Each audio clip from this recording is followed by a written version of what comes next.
Okay, so I'm making too hot for the internet type videos lately that even I don't have the guts to put on the internet. So we'll see if this one goes up. I wanted to make a film about how Kirk Wintermute bullying me affects me to this day. So, for instance, when I was asked by the victims of Ozark Iraq's harassment to represent them, I figured I would go up the chain of command, first being Aaron Carlson, who was his superior when he was a homeless meth dealer, sleeping with the boss of the soup kitchen, and worked his way into impregnating her. And then she gave him a job. So I figured I'd start there. She was dismissive and unsatisfactory, so then I thought, well, let's go to the board of directors, and that was including Kirk Wintermute, which I could easily find his defense attorney information at the Kino Wintermute firm, as it was then. He, for one thing, ignored me for quite some time. I left a voicemail and then I followed up with an email. Then I was told erroneously by Bobby Bucket that he just thinks the world of me, which maybe is sort of true or not true. And then I'm thinking, oh, okay, he's receptive. He understands why the civil rights of these homeless people being discriminated against is important. And then I get this horrendous email he sends me that I would later report to the Oregon State Bar because it was apparently harassment of me, in which he accuses me of being abusive, says that there is no abuse going on under Ozark, and that I and George have made lifeboat people feel uncomfortable. And I quickly retorted to him that he cannot discriminate against me as the victim of George's abuse because that would be a violation of the Violence Against Women Act, and he should know that. He didn't apparently know that the Violence Against Women Act applies to him as a judge or as a young attorney or whatever. And by young, I mean 3 years younger than me. That he would lump sum George's drug addiction that I was trying to gain support for from Lifeboat as to why they were constantly putting him around meth dealers who would confiscate his pension, and then blame George's meth-induced and brain injury-related behavior on me, was utterly misogynistic and abusive. So come some time later, when he's basically doing a total blackout on speaking to me, a total blackout on accountability, refusing to answer, refusing to essentially operate as a director of the board, basically being delinquent as to his duties, he essentially corrupts his role as a judge by using his newfound glory or power to essentially bully me from the bench, which when I reached out to him, didn't know he was assuming the role of a judge. And that was a very disturbing predicament, to find that a person in the role of a judge would then be using that power from the bench to bully a private citizen, falsely accuse me of being abusive. He even accused me of raising my voice, which was basically strange. There was only one occasion on which I called out across the street at the man who had been beating my friend, "Are you the guy who's been beating this woman who was fleeing domestic violence?" And then Keith joined in and supported me and had my back to put this guy, who's now subsequently committed suicide, on the spot for the danger he was posing to all the women who might be attending Lifeboat. Or calling out at George, "Hey George," across the street. Is that considered verbal abuse? I don't know. But I'm not a verbal abuser, so that was quite a ludicrous claim to make. And him having no actual experience, and then essentially whitewashing the crimes of a man that he knew and was concealing the criminal record of from the public. He never said, "Oh, by the way, this guy packs a gun and is a meth dealer. Hope you feel safe with him at this Beacon Clubhouse nonprofit," or whatever. Wink, wink. No, he had no disclaimer no reference to the liability that they were putting themselves under when they were endangering disabled people by putting us in contact or putting power over us from this man with a pronounced criminal record. So this is very, very unbefitting a judge, clearly. So I, of course, also reported this to Judicial Commission on Judicial Fitness, as a lot of the drug dealing sex offenders hired by Lifeboat, the sex offenders currently staying at Lifeboat, all of that is highly suspicious for a judge to be involved with people who have been drug runners for the cartel, sitting in positions of power in the member advisory board, and rubber stamping ongoing civil rights violations that are under investigation by the Bureau of Labor and Industries Civil Rights Division.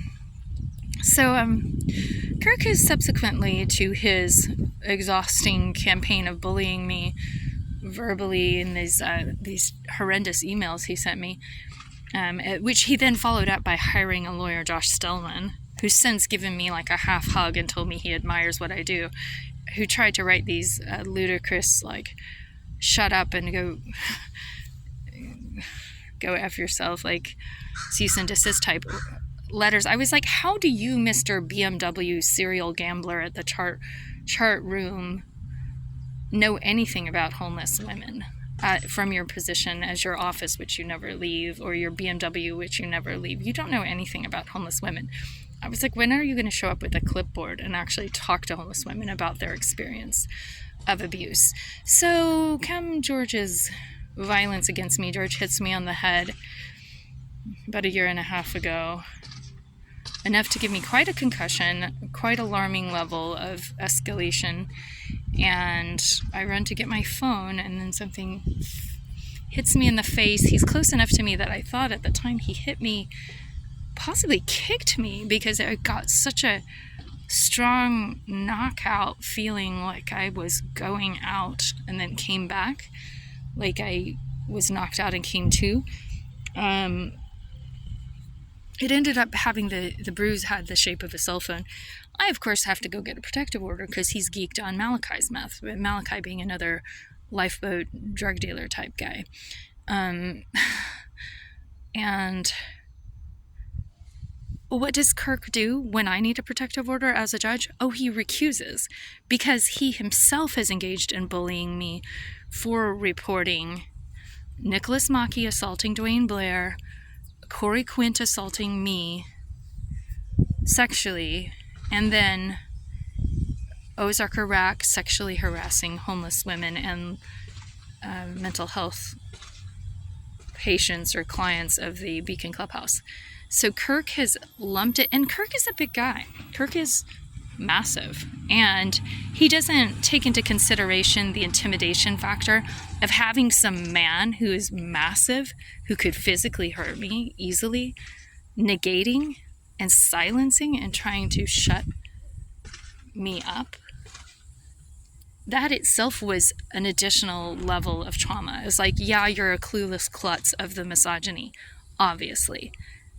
And it was so disappointing intellectually to be treated so dismissive of him. I just assumed he wasn't very smart. I later found out that his mother has quite the drinking problem and undoubtedly has quite the mommy complex and doesn't know how to approach violence against women. But after already being treated disrespectfully by McIntosh when I tried to approach the Lifeboat, like, misogyny and violence against women problems, I felt like, oh, now two out of 3 down. Like, we now have 2 raging misogynists in our little 3-judge courthouse. Thrilling. And so, indeed, when he later tried to launch a campaign of terror on me for attempting to mitigate the circumstances which he failed to mitigate as the board of directors chair of Lifeboat, compromising the integrity of the bench and expanding a web of conflict of interest across all the people that are discriminated against at Lifeboat, which he then rope-a-dopes into ludicrous cases the frivolous district attorney pursues, which he refuses to recuse from, even when he has an inherent conflict of interest in gagging them and defaming them and silencing them with petty charges after they've been mistreated at Lifeboat as homeless people who are being unfairly incarcerated and persecuted by the justice system.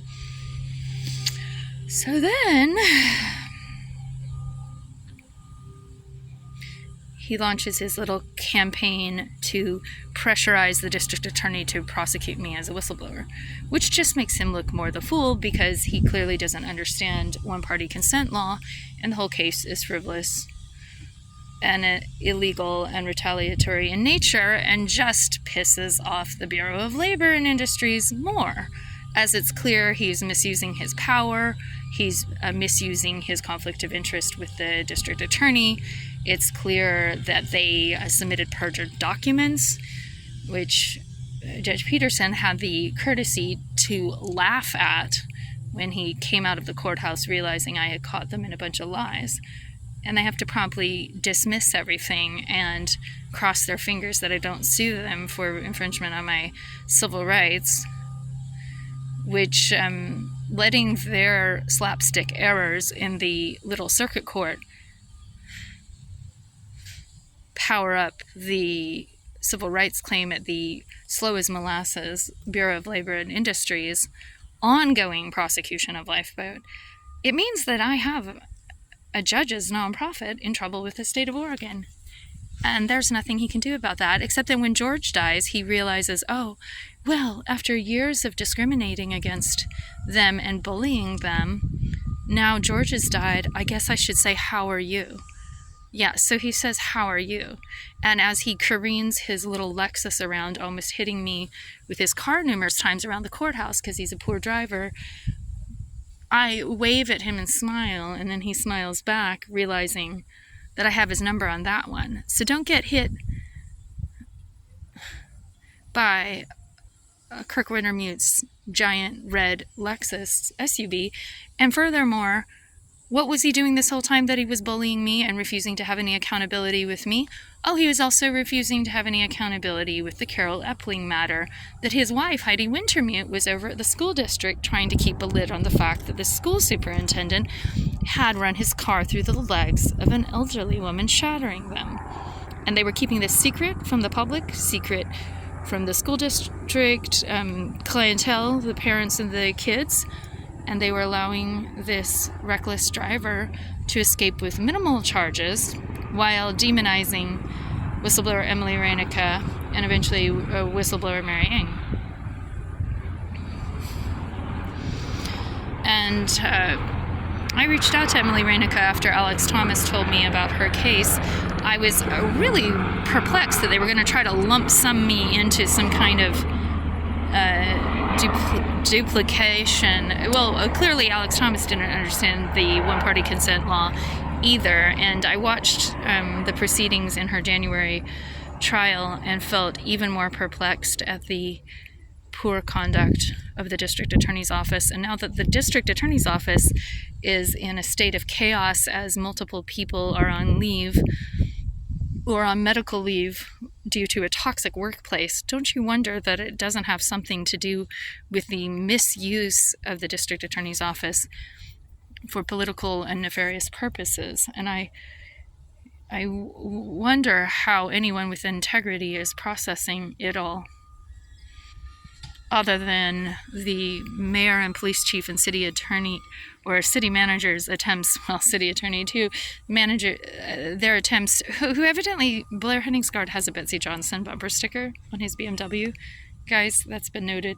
But how they want to criminalize homelessness is just going to be even more ludicrous with the disarray of the district attorney's offices. And so thanks to Katie Frankowitz for writing her somewhat non-revelatory article, and that Mary Merck and Kino are quoted, I find interesting, as Mary Merck was on the Oregon Ethics Commission investigation of Lane Borg regarding defense chaos.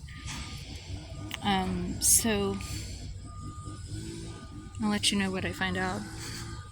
But yeah, Kirk Wintermute is essentially not a judge in any regards to me, because his conflict of interest he betrayed by personally harassing me via unfounded defamatory emails on behalf of felon sexual harasser Ozak Arak has put him in a precarious moral position.